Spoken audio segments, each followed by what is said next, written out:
Dolly kind of intuitively and instinctively laid out the essence of the response, which is we need to put money in people's hands as quick as possible. So I was driving home one day after teaching, and I was listening to the radio, and I heard that Dolly Parton was contributing $1,000 a month to each family that was impacted by the wildfires. And I thought to myself, this is a really genuine approach to dealing with disaster recovery. I thought I'd be interested in studying this. So the purpose of this study was, one, to collect a retrospective baseline to understand what do people's lives look like during that time, and then to see how they had changed after the fire. And in that time, we saw most people thought that those cash transfers were most helpful for their recovery. Around 50% of individuals own their homes, and then around 50% rented either a house or a mobile home or an apartment. 6 months after the fires, what we saw is the majority of folks shifting to a rental situation.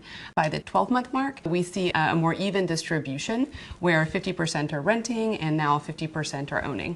So currently, around 44% of American households don't have any savings set aside for emergencies.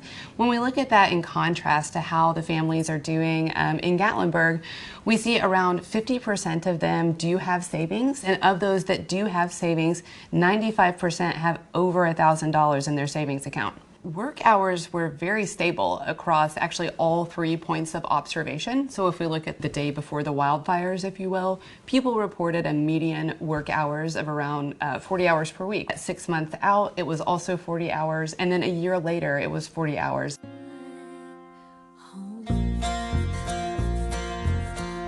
I always feel like at the end of the day that any kind of program or approach that's built on the belief that people are smart, they're good, they know what to do, and you trust them to do that, that when you sort of ground something in the positive sort of perspective of humanity, then positive things happen.